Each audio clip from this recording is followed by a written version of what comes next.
এই মুহূর্তে যুবলীগ, ছাত্রলীগ এবং আওয়ামী লীগের দুর্বৃত্তরা সেনা সদস্যদেরকে লক্ষ্য করে ইস্পাতটা নিক্ষেপ করে তাদেরকে শত্রু ধ্বংস করছে। সেনা সদস্যরা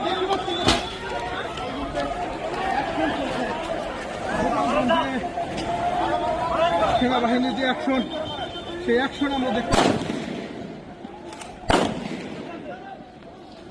গোপালগঞ্জের যে